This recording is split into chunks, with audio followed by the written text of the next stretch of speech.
I was scrolling my news app and I am so glad that I came across this article from Psychology Today. It's called Shattering the Illusion of Invincibility in Black Women, Challenging the Resilience Stereotypes in Black Women.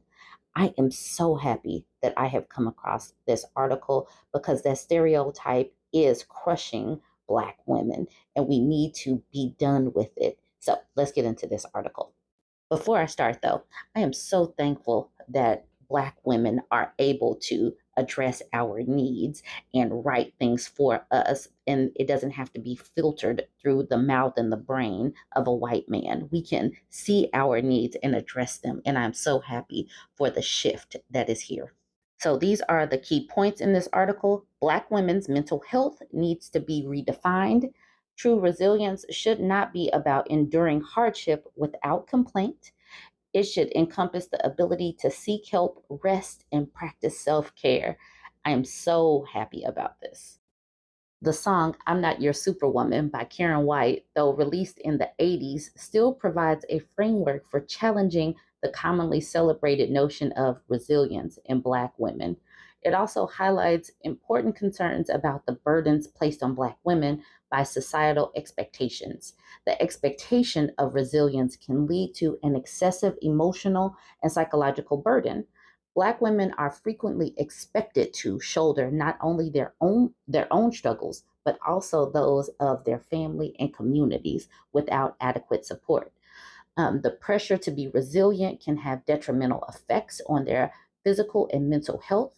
Chronic disease and the need to constantly appear strong can contribute to higher rates of mental issues such as depression, as well as health related problems, hypertension among i.e., hypertension among Black women. This paragraph alone is the straight up truth.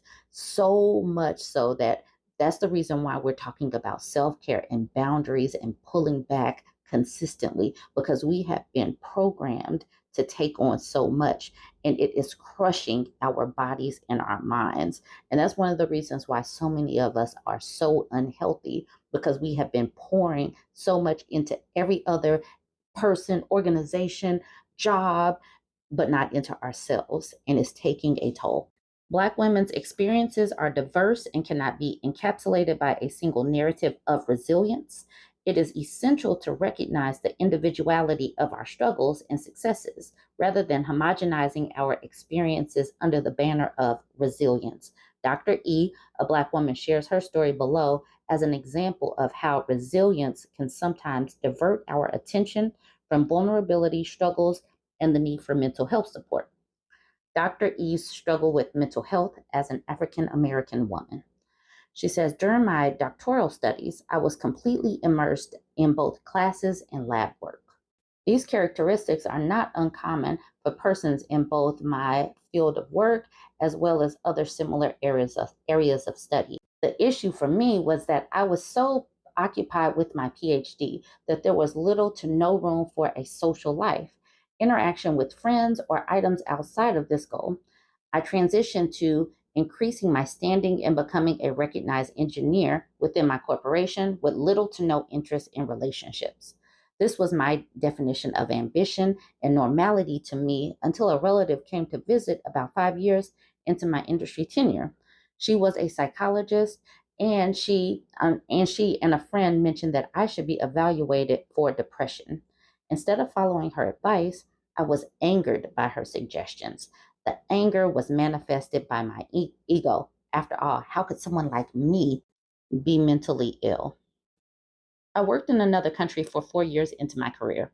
Upon returning, I experienced a speech impairment and vertigo.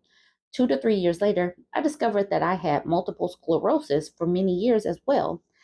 As a part of MS, some individuals can suffer from depression, which is what happened to me. My relative was right in her diagnosis of my mental health symptoms, but my pride interfered and I suffered instead of listening to and following sound advice. Although I cannot transfer what happened to me to other Black women, in my personal experience, I was told to suck it up and to get over myself, which contributed to my decision to not receive comprehensive support. I'm on medication now, and although it has helped immensely, There are days when I feel like crawling in bed and cowering in a blanket. Before medication, I was my worst enemy. No amount of work was good enough or another task needed to be achieved. This was rapidly curtailed by a major MS episode that left me paralyzed from the neck down for 1 month. As a part of my physical recovery, I was given an antidepressant that played a part in my rehabilitation. Several years passed and my MS went into remission, although I still have symptoms of depression that are treated by medication and a therapist. Now, some people know, some people don't know. I have a book available for sale. It's called Ashy Men Will Make You Fat, a Petty Self-Help Guide. Now, in this book, I talk about how things like mental health, physical health, financial well-being, all of that plays into your overall health. It's not just about losing some weight, but things like your relationships being out of whack, your relationship with yourself, just going, and not paying attention to your mental health, how that can wreak havoc on your body as well. Our bodies are, everything works together. Our mental health, our physical health, emotional, our relationships, everything goes into a pot that is our overall well being. And we have got to have some balance. That doctor in this particular case, she was just a high achiever and she was not having any balance. She was not, focusing on building any relationships, and her body is suffering because of it. You never know where things are going to show up and how symptoms are going to show themselves, but our mental and physical health can work together or work against us. Anyways, if you are interested in my book, it is just kind of like how I speak very plainly. It is available at bourbonbougieshop.com. That is bourbonbougieshop.com. And what I want us to do, to continue to do, or start doing in some people's cases, is to think about things in balance, not giving all of yourself to people, organizations, anybody else outside of yourself. Learn to fill up your cup and take care of yourself first so that you can survive. We need to get a sense of survival about ourselves as Black women instead of this martyr mentality, this I have to fix everything mentality, because nobody is swooping in to fix us. All right, jump in the conversation. Let me know what you think about this. This is one of the first videos that popped up on my For You page, and it goes perfectly with that article that I just did about Black women and resiliency.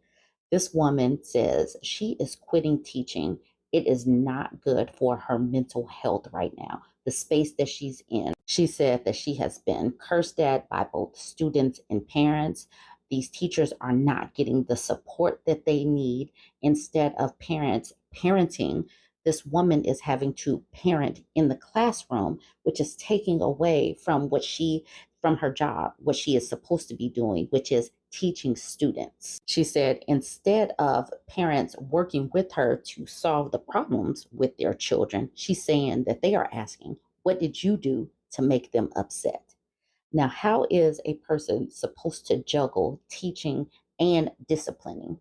And I can understand why so many of these teachers are walking out.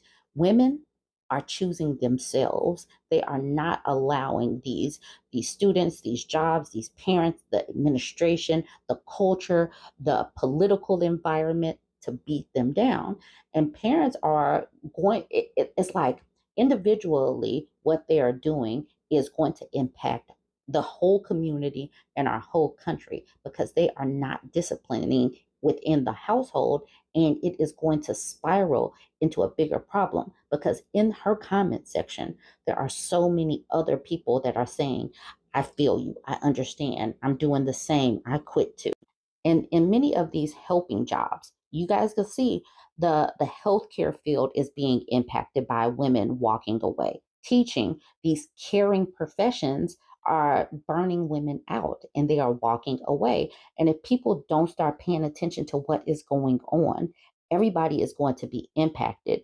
And people, you better start getting yourselves together and your families together, because as more and more people walk away from these caring professions, it's going to impact you.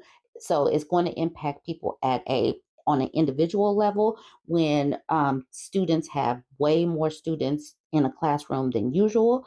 And it's going to impact our whole collective as more and more teachers are just like piecing out, saying, get somebody else to do it. And as more women or girls don't even go into these majors. So we have to look at the bigger impact because it just seems like the discipline is just devolving. So Dr. Abby says, I quit also. Not only the lack of support from parents, there's little support from administration. I can't. These kids are in a bad place. You can't teach academically because of the disrespect. And Gabrielle says, I said this to my coach. I can't out teach poor parenting. I will do the best I can, but if that doesn't meet the goal, then help. Gigi says, yep, those are the reasons I also quit teaching. Understand that this is pervasive. This is across the board that many women are walking away and piecing out. Laura says, I have been teaching for 35 years, and this year has just about broken all of us. Hope your next career gives you much joy and peace. Alice says, you wrote my story, but I'm at my 31st year. Extremely challenging is an understatement. Heartbreaking to see how many amazing teachers have left the field. Now, this user says, I'm finishing my 34th year, and if I wasn't so close to the end, I would totally quit. Maya says, this was so well articulated. It wasn't a rant. It wasn't screamed out. It was just put in the most simplest way. Best of luck in your endeavors. Here for Fun says, as an assistant principal, I was physically attacked so regularly that I just expected it. I had to get out at 30 years. I would have stayed longer, but I couldn't. Monique says, congratulations on choosing you. And that's where we have to be. We have to get some self-preservation, some survival instincts. Don't just give, even at the detriment of your mental and physical health. Christy Vu says, so many great teachers lost their passion. So unfortunate. And Monique says, true, as a society, we need to do something about it. We have to talk about it, and then we have to make some changes. We got to implement some changes. So I'm glad that the teachers of TikTok, the nurses of TikTok are sharing their stories. Patty in the city says that part. Choose you. Let God handle the rest. Peace is so needed. Now, parents don't care, which is why they put everything on teachers. All right. This person at the top says, so unfortunate schools are losing good teachers for the same reason, but you must take care of you. And the final comment I want to end it on is, my cardiologist told me most of his clients were teachers. Stress on teachers is extremely high. And 30 years in and have to push through to retire. It's difficult. Good luck on your future endeavors. Now, the fact that she said her cardiologist says that most of his clients are teachers should be very telling. Do not keep a job that is going to stress you out and break your heart, literally and figuratively. It is not worth it. Them teachers deserve better, and parents need to do better. The kids need to do better too, but it's going to start with the parents. All right, y'all, jump in the comments. Let me know what you think about this one. Don't forget to like, comment, and share.